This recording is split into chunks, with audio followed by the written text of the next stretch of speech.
నాగ చైతన్య, శోభిత Dhulipala engagement గ్రాండ్‌గా జరిగింది. నిన్న మనం చూసాము. చాలా మీడియాకి ఇవ్వకుండా రహస్యంగా ఉంచినప్పటికీ లాస్ట్ ఒక అరగంట ముందు బయటికొచ్చి చాలా హల్చల్ చేసింది. ఈలోపు ఎందుకు ఇంతమంది ఇన్ని రకాల రూమర్స్ మాట్లాడుకోవడం అని చెప్పి నాగార్జున గారే ఒక ప్రకటన విడుదల చేయడం జరిగింది. అవును నిజమే, వీళ్ళకి నిశ్చితార్థం జరిగింది అని. సో, ఫస్ట్ నేను కామెంట్ చేసే కామెంటర్స్ చెప్పాలనుకుంటున్నా 2 విషయాలు. ఒకటి చాలామంది ఏమన్నారంటే నేను 2 కామెంట్లు చూసా. మహారాణిని పెళ్లి చేసుకున్న తర్వాత మళ్ళీ నువ్వు ఆవిడకి విడాకులిస్తే ఇంకో మహారాణినన్నా లేకపోతే ఇంకా ఆ స్థాయి వ్యక్తినన్నా పెళ్లి చేసుకోవాలి. ఒక సమంత లాంటి స్టార్ హీరోయిన్ నువ్వు పెళ్లి చేసిన తర్వాత మళ్ళీ ఆ రేంజ్‌లో ఇంకో స్టార్ హీరోయిన్ అన్నా పెళ్లి చేసుకోవాలి. లేకపోతే ఆ స్థాయి మనుషులన్నా చేసుకోవాలి. ఇప్పుడు మహారాణిని పెళ్లి చేసుకున్నాక చెలికత్తెను చేసుకున్నా, స్టార్ హీరోయిన్‌ని పెళ్లి చేసుకున్న తర్వాత నువ్వు జూనియర్ ఆర్టిస్ట్‌ని పెళ్లి చేసుకున్నా ఎవరు యాక్సెప్ట్ చేస్తారు అని కొన్ని కామెంట్‌లొచ్చాయి. మీరెవరండి యాక్సెప్ట్ చేయడానికి? వాళ్ళిద్దరి మనసులు కలిసాయి. ఆయనకు నచ్చింది. పెళ్లి చేసుకున్నారు. బానే ఉంది. వాళ్ళిద్దరు ఓకేనన్నప్పుడు మీరెవరు అడగడానికి? మీకు సంబంధం లేదు కదా! సో, ఈ ఇష్యూని గురించి ఎక్కువ కామెంట్స్ చేసేవాళ్ళు దయచేసి కామెంట్ చేయకుండా మానేయండి. ఎందుకంటే వాళ్ళకి ఒకరొకరు నచ్చుకున్న తర్వాత మీరెవరు దాని గురించి మాట్లాడడానికి లేదు. అది వాళ్ళ వ్యక్తిగతం. ఆయనకు నచ్చింది. ఏమో అండ్ అట్లని చెప్పేసి శోభిత కూడా she is not a joke. ఆమె ఇంటర్నేషనల్ మోడల్. అలాగే మిస్ ఇండియా పోటీలకు వెళ్ళింది. అండ్ మంచి ట్రైన్డ్ నటి కూడా. అండ్ హాలీవుడ్‌లోను కూడా పనిచేసింది. ఏమో మీకు నచ్చకపోయి ఉండొచ్చు. ఆయనకు నచ్చింది. ఆయన టేస్ట్‌నన్నా మనం కనీసం గౌరవిద్దాం. నెక్స్ట్ నాగార్జున గారు నిన్న రిలీజ్ చేసినటువంటి పోస్ట్ గురించి మాట్లాడుకుంటే దాంట్లో 888 అని మెన్షన్ చేశారు. ఆ 888 ఏంటా అని అందరూ తలలు పీక్కుంటున్నారు. ఏమీ అవసరం లేదు. చాలా సింపుల్. 8 అనే డేట్‌కి నాగ చైతన్య, సమంత ఒకరినొకరు యాక్సెప్ట్ చేసుకోవడం జరిగింది. 8 అనే డేట్‌కే వీళ్ళ నిశ్చితార్థం కూడా జరిగింది. గతంలోను 8, ఇప్పుడు 8. మూడో 8 ఏంటంటే త్వరలో నా 'బిగ్ బాస్' సీజన్ 8 రాబోతుంది. అన్‌లిమిటెడ్ ఎంటర్‌టైన్‌మెంట్ చూడండి అని చెప్పేసి 888 ఇచ్చాడు అంతే. ఆ మూడో 8 ఏంటని చాలామంది రకరకాలుగా తలబిక్కుంటున్నారు. అండ్ నెక్స్ట్ ఇప్పుడు వీళ్ళ రిలేషన్ గురించి మధ్యలో వేణుస్వామి ఎంటర్ అయ్యాడు. ఆయనేమన్నాడు అంటే, నేను గతంలోనూ సమంత, నాగచైతన్య విడిపోతారని మొదట చెప్పింది నేనే. ఇప్పుడు కూడా వీళ్ళెప్పుడు విడిపోతారో కూడా నేను చెబుతాను అని రేపు సంచలనం అని ఏదో పోస్ట్ పెట్టాడు. ఈ గాడిద విడిపోవడం గురించే మాట్లాడుతుంటే అందరూ కూడా ఎప్పుడు విడిపోతారు, ఎప్పుడు విడిపోతారు? ఈ కలపండయ్యా జనాల్ని. కలిసుంటే మీకేంటి నష్టం చెప్పు? వాళ్ళెప్పుడు విడిపోతారని ఎదురు చూడడం ఎందుకు? అండ్ నెక్స్ట్ అలాగే సమంత పెళ్ళైన తర్వాత బోల్డ్ క్యారెక్టర్లు చేసింది కాబట్టి వీళ్ళు దూరం పెట్టారు. ఆల్రెడీ బోల్డ్ క్యారెక్టర్ చేసినటువంటి శోభిత ధూళిపాలతో ఎన్నాళ్ళు సాగుతాడు అని మళ్ళీ క్వెషన్ మార్క్. ఎవరైనా సరే పెళ్లి చేసుకుంటే ఎప్పుడెప్పుడు విడిపోతారా, ఎప్పుడెప్పుడు గొడవలు వస్తాయని ఎదురు చూడడం మానేసి వాళ్ళు కలకాలం బాగుంటే చూసి ఆనందపడండి. దాంట్లో కూడా తప్పే ఉంది. నెక్స్ట్ అడవిశేష్‌తో పనిచేసింది ఈ అమ్మాయి. అడవిశేష్ అక్కినేని కుటుంబానికి చాలా సన్నిహితంగా ఉంటాడు. పైగా సుప్రియ గారితో కూడా చాలా క్లోజ్‌గా ఉంటారు. ఆ రకంగా చూసుకున్న ఈమె గురించి ఓ 4 మంచి మాటలు చెప్పుండొచ్చు. ఆయనకు నచ్చుండొచ్చు. వీళ్ళు కలిసి కూడా ఒకరినొకరు అభిప్రాయం పంచుకొని ఎప్పటినుంచో డేటింగ్ చేస్తున్నారని వార్తలొస్తున్నాయి. దాన్ని కూడా వీళ్ళు ఖండించలా. ఏదో రకంగా బానే ఉన్నారు. ఇప్పుడు దీన్ని సమంత యాక్సెప్ట్ చేస్తదా? లేదా? అది వాళ్ళ ఇష్టం. విడాకులయిపోయిన తర్వాత ఎవరు యాక్సెప్ట్ చేస్తారో చేయరో వాళ్ళ ఇష్టం. జీవితం ఏమైపోయిందంటే నిజంగా 'ఏ మాయ చేసావే' నుంచి మొదలుపెట్టుకున్నా ఏంటో ఆ అబ్బాయి కెరీర్ తనకంటే ఎక్కువ హీరోయిన్ హైలైట్ అవుతుంది. ఇప్పుడు 'ఏ మాయ చేసావే'లోనూ అందరూ జెస్సీ, జెస్సీ, జెస్సీ అంటారు. 100% లవ్‌లోనూ దట్ ఈజ్ మహాలక్ష్మి అన్నారు. ఆ తర్వాత లవ్ స్టోరీ చేసి ఇంకా ఆఫ్‌కోర్స్ సాయి పల్లవితో చేస్తే ఏ హీరో కూడా ఎలివేట్ అవ్వడు. అది అందరూ ఒప్పుకోవాల్సిన విషయమే. సో, ఆయన చేశాడు కాబట్టి అవల. ఇంకా ఏ హీరోయిన్‌తో ఈయన ఎన్ని చేసినా 'కీర్తి సురేషే' హిట్ అయింది. అందరూ హిట్ అయ్యారు కానీ ఇతనికి అంత ఇమేజ్ రావట్ల. మరి ఆయన ఎంపిక చేసుకునే కథలు అలా ఉంటున్నాయి.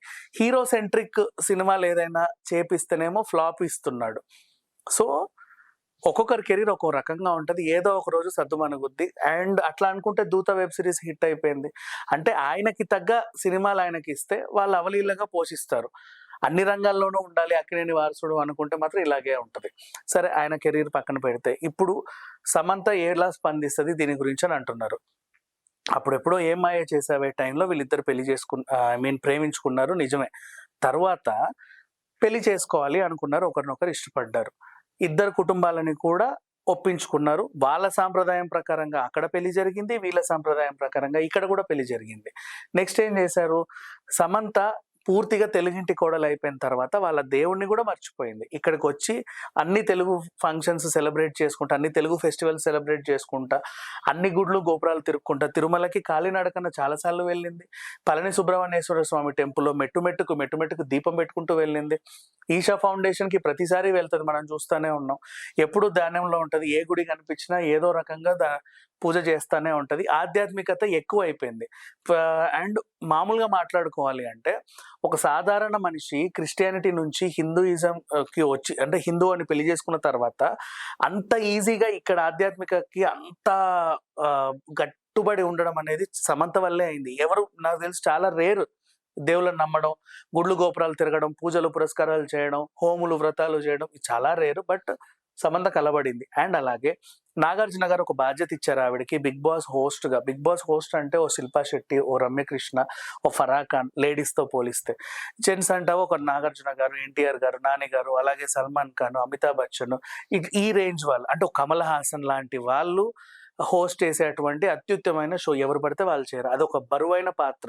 ఆ పాత్ర నవలీలగా ఒక యంగ్ హీరోయిన్‌కి ఇచ్చారు అంటే చాలా మంది అప్పుడు ప్రశంసించారు. అక్కినేని కోడలు అప్పుడే పెద్ద పెద్ద బాధ్యతలు చేపట్టడం స్టార్ట్ చేసింది. వీళ్ళ ఇల్లు ఇక మీద సస్యశ్యామలంగా ఉంటది అనుకున్నారు. కానీ అనుకోకుండా ఇది జరిగింది.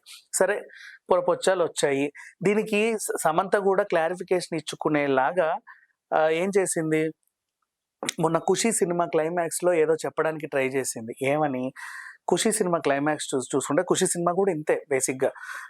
ఇద్దరు ప్రేమించుకుంటారు, విడిగా కాపురం ఉంటారు, చిన్న చిన్న గొడవలొస్తాయి, విడిపోతారు అంతే. సో, క్లైమాక్స్‌లో ఏంటి గొడవలొస్తాయి. ప్రతి జీవితంలో ప్రతి ఒక్కరికి ఏదో ఒక విషయంలో గొడవలొస్తానే ఉంటాయి. కానీ గొడవలొచ్చిన ప్రతిసారి మనం అంతకు మించి స్ట్రాంగ్ అవుతా రావాలి. ఆ గొడవను సద్దుమణిగి సరే ఇంకెప్పుడు ఇలా వద్దు. సరే ఇంకెప్పుడు ఇలా వద్దు. అంతకంటే స్ట్రాంగ్ అవ్వాలి కానీ చిప పోవే అనుకుంటూ పోతే ఏ రిలేషన్ నిలబడదు. అండ్ నెక్స్ట్ ఆవిడ ఇంకో డైలాగ్ గూడా చెప్పింది. ఎవరికైనా ఏదైనా బాధుంటే దేవుడికెళ్లి చెప్పుకుంటారు. అలాంటి నేను ఆ దేవుడినే వదిలేసి నీ దగ్గరకొచ్చాను. నువ్వు గూడా పొమ్మంటే నేనెక్కడికెళ్ళాలి అని అడిగింది. సో, దాన్ని బేస్ చేసుకుంటే ఇది సమంత ఇచ్చిన ఆన్సర్ ఏమో అని చాలామంది సమంత ఫ్యాన్స్ అనుకుంటున్నారు. ఇకపోతే విడిపోయిన తర్వాత ఎక్కువ మంది సమంతను ఆడిపోసుకున్నారు. నువ్వే నీకు పొగరు, నీకది, నువ్వు ఎక్స్‌పోజింగులు చేస్తున్నావు అని జెప్పేసి.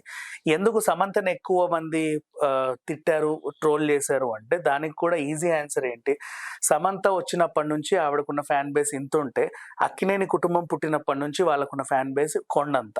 సో, కొండంత మంది ఇంతమందిని ఇప్పుడు ఆ సమంతకు కూడా కొంతమంది ఫ్యాన్స్ ఉంటారు. సో, ఒక 1000 మంది ఫ్యాన్స్ అనుకుందాం ఫర్ ఎగ్జాంపుల్. 1,00,000 మంది ఉంటారు. 1,00,000 మంది 1000 మందిని టార్గెట్ చేస్తే ఎక్కువ సమంత వైపే ట్రోల్స్ ఎక్కువుంటాయి. సో, అట్లా సంగతి. అంతకుమించి అంటే ఎక్కువ ట్రోల్స్ ఉన్నంత మాత్రాన ఆవిడ తప్పు చేసినట్టు కూడా కాదు. And she is a professional actress. Family మ్యాన్‌లో కానీ రంగస్థలం పెళ్ళైన తర్వాత లిప్ కిస్‌కి ఆమె సిగ్నల్ ఇచ్చింది. ఇక 'ఊ అంటావా' సాంగ్ ఎంత పెద్ద హిట్టో అందరికీ తెలుసు. ఆమె బోల్డ్‌గా పనిచేస్తుంటే ఆమెని చాలా మంది బరితెగించింది అన్నారు. కానీ యాస్ ఎ ప్రొఫెషనల్ యాక్ట్రెస్‌గా తను యాక్సెప్ట్ చేసిన వాళ్ళు చాలా తక్కువ మంది ఉన్నారు. ఈవెన్ పెద్ద పెద్ద ప్రొడ్యూసర్స్ కూడా. లైక్ 'అన్‌స్టాపబుల్' సీజన్ మీరు చూసుంటే ఏది మన అల్లు అరవింద్ గారు, అలాగే సురేష్ గారు వచ్చి కూర్చున్న ఎపిసోడ్. మీ ఫేవరెట్ హీరోయిన్ ఎవరు అని అడిగితే అవలీలగా ఇంకెవరు సమంత అని గొప్పగా చెప్పేసుకున్నారు వాళ్ళు. అంటే అంత ఇష్టం వాళ్ళకి బేసికల్లీ. సమంత పనిచేసిన వాళ్ళు ఎవరైనా సరే ఆవిడతో ఒకసారి పనిచేస్తే ప్రతిసారి పనిచేయాలనుకుంటారు. ఈవెన్ సుకుమార్ కూడా నేను ప్రతి సినిమాలోనూ సమంతని పెట్టుకుంటాను ఏదో రూపంలో అని కూడా మొన్న ప్రకటన చేశాడు. ఎప్పుడు కూడా మొన్న 'స్వీటీ' తర్వాత, 'అనుష్క' తర్వాత ఇండస్ట్రీ అంతగా యాక్సెప్ట్ చేసిన హీరోయిన్ ఎవరైనా ఉన్నారంటే సమంతే. అండ్ ఈవెన్ సామాజిక బాధ్యతల్లో కూడా తను ఎలా ఉంటది అంటే, మోస్ట్‌లీ మొన్న తను మైసైటిస్‌తో బాధపడుతుంది. చాలా మందికి ఈ వ్యాధి వస్తే వాళ్ళు ఎలా ఆలోచిస్తారు? ట్రీట్మెంట్ ఎలా చేసుకుంటారు? వాళ్ళకి అవగాహన ఎవరు కల్పిస్తారు? అంటే ఆ రేంజ్ డాక్టర్స్ కూడా చాలా తక్కువుంటారు కదా! వాళ్ళకి ఎవరు చెప్తారు అని తనొక హెల్త్ పాడ్‌కాస్ట్ రిలీజ్ చేస్తా ప్రతిరోజు ఆమెకు జరిగే ట్రీట్మెంట్స్, తినే ఆహారం అన్నీ అందులో పెడుతుంది. నెక్స్ట్ వచ్చే వాళ్ళు కూడా నేర్చుకోవాలని. సో, అది సమంత. అంతే ఆవిడ ఎందుకో వీళ్ళు విడిపోయారు. విడిపోయిన తర్వాత అందరూ బానే ఉన్నారు. ఇంకా చెప్పాలంటే ఒక టీవీ షోలో నాగార్జున గారు కూడా 'ఖుషి' సినిమా ప్రమోషన్స్‌లో ఏది మీ హీరోయిన్ సమంత ఎక్కడా అని అడిగారు. అంటే వాళ్ళు కూడా అంత కూల్‌గా ఉన్నారు, జోవియల్‌గా ఉన్నారు. సో, ఈ వ్యవహారాన్ని చూసి కామెంట్ చేసేవాళ్ళు కానీ, ట్రోల్ చేసేవాళ్ళు గానీ, ఎవరి జీవితం వాళ్ళది. వాళ్ళకి వరకు వాళ్ళవి బాగుంటే చాలు అనుకోకుండా ట్రోల్స్ చేస్తూ వీళ్ళెప్పుడు విడిపోతారు, వీళ్ళెప్పుడు కలుస్తారు, వీళ్ళ సంసారం ఎప్పుడు సర్వనాశనం అయిద్ది అని